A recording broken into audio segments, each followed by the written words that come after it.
আলহামদুলিল্লাহ, সমস্ত প্রশংসা সেই মহান আল্লাহ তাআলা, যে আল্লাহ তাআলা আলহাজ আব্দুর রহমান সাহেবের প্রতিষ্ঠিত ইকরামিয়া রিসার্চ সেন্টারের বার্ষিক সুন্নি কনফারেন্স ও ইসালে সাহাবে আসার আপনাকে আমাকে তৌফিক দিয়েছেন।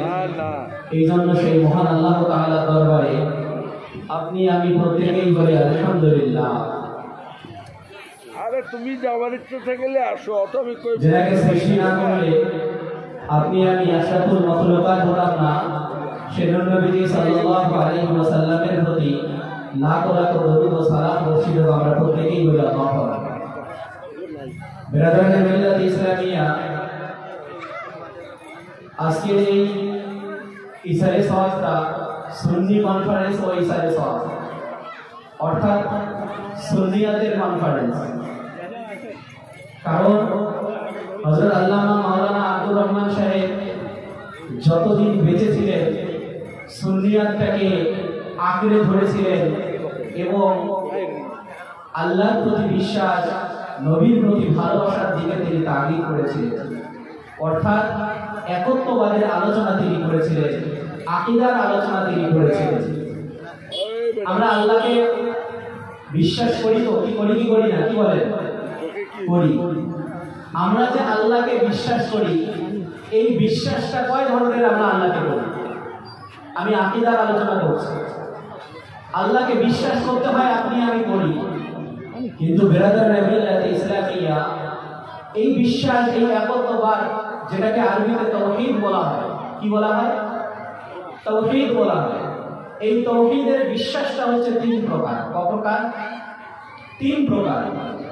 একটা হচ্ছে তাওহীদে রুবুবিয়্যা, আর তাওহীদে উলুহিয়্যা, আর তাওহীদুল আসমা ওয়াস সিফাত।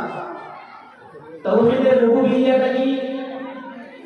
যে আল্লাহ তাআলাকে এই বলে সৃষ্টিকর্তা জানা যে আল্লাহ তাআলা সমস্ত মাখলুকাতের সৃষ্টিকর্তা। কি এই বিশ্বাস আছে কিনা? আপনার আমার সৃষ্টিকর্তাকে আল্লাহ।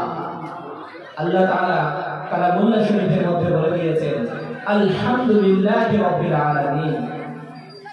সমস্ত প্রশংসা সেই মহান আল্লাহ তাআলা, যিনি এই পৃথিবীর কি সৃষ্টি করেন। ওয়া হুয়া আলা কুল্লি শাইইন ওয়া হুয়া বিকুল্লি শাইইন ওয়াকিল। আল্লাহ তাআলা সমস্ত কিছুরই সৃষ্টিকর্তা এবং পৃথিবীর জমিনে যা কিছু মাখলুকাত আছে সবকিছুই আল্লাহ তাআলার দ্বারাই পরিচালিত হয়। এই বিশ্বাস, এই ইয়াকিন আপনাকে আমাকে রাখতে হবে। দ্বিতীয়টা কি? তাওহীদে উলুহিয়্যা। এটা কি?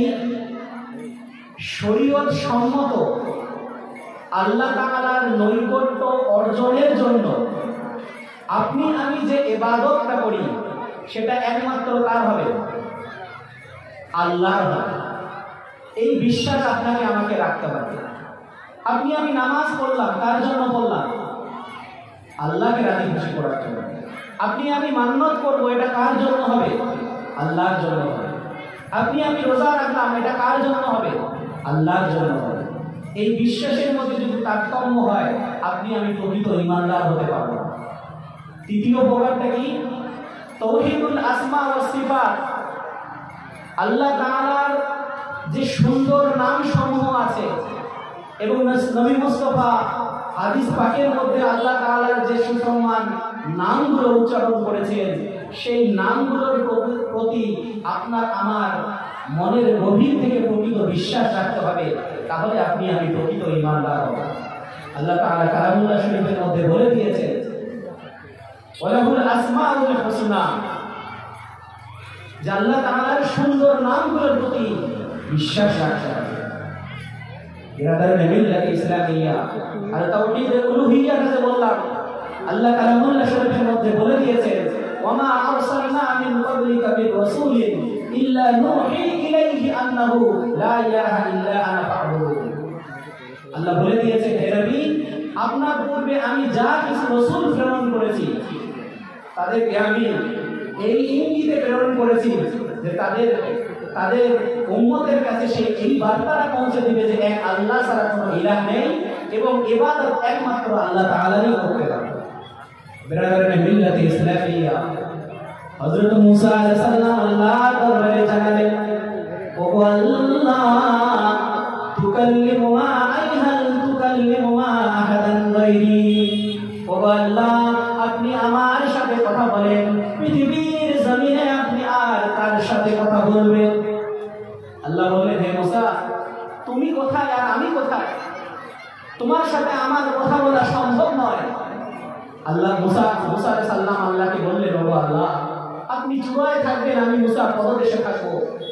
আল্লাহ বলল, মা বাইনি ওয়া বাইনাকা ৭০ আলফা হিজাবান, তোমার এবং আমার মাঝে ৭০,০০০ পর্দা, তোমার সাথে আমার কথা বলা কখনো সম্ভব নয়।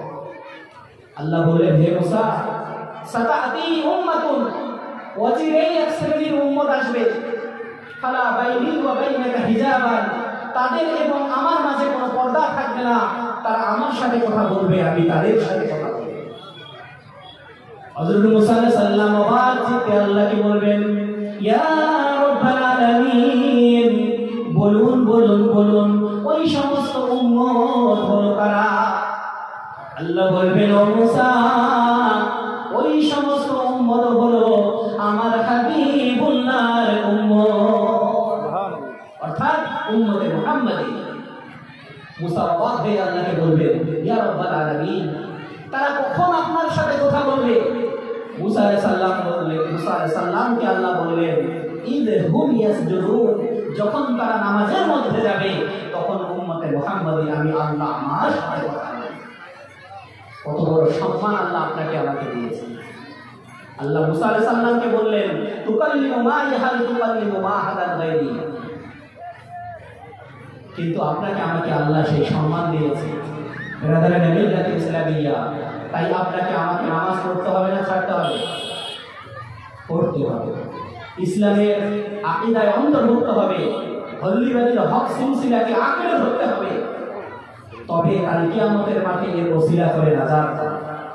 তাই বিরাদরানে মিল্লাতে ইসলামিয়া, আজকে যে এই বার্ষিক সুন্নি কনফারেন্স, হযরত আল্লামা আলহাজ আব্দুর রহমান সাহেব যেটা প্রতিষ্ঠিত করে গেছে ইকরামিয়া রিসার্চ সেন্টার, এটার গুরুত্ব অবশ্যই আছে। পৃথিবীর জমিনে ৭৮৬ খ্রিস্টাব্দে ঐতিহাসিক একটা রিসার্চ সেন্টার তৈরি করে দিয়েছিলেন খলিফা হারুন আর রশিদ। মসজিদে নববীর বারান্দার পশ্চিম কোণে একটা রিসার্চ সেন্টার প্রতিষ্ঠিত আছে, যার নাম হচ্ছে মাকতাবে আব্দুল আজিজ। বিরাদরানে মিল্লাতে ইসলামিয়া, এই ঐতিহাসিক মূলক কর্মকাণ্ডগুলো যদি আপনি আমি দেখি, পৃথিবীর জমিনে এইরকম অনেক রিসার্চ সেন্টার আছে, কিন্তু আলহামদুলিল্লাহ হযরত আল্লামা আব্দুর রহমান সাহেবের নেতৃত্বে ওনার প্রতিষ্ঠিত ইকরামিয়া রিসার্চ সেন্টার একমাত্র উত্তরবঙ্গের মধ্যে আর কোথাও সেরকম। উনি অসংখ্য কিতাব সেখানে সংগ্রহ করে নিয়ে গেছেন, যাতে ইসলামের স্বার্থে আপনি আমি সেগুলোকে কাজে লাগাতে পারি। তো এই রিসার্চ সেন্টারের সহযোগিতা, সৎ মানসিকতা দিয়ে আপনি আমি সাহায্য করবো তো?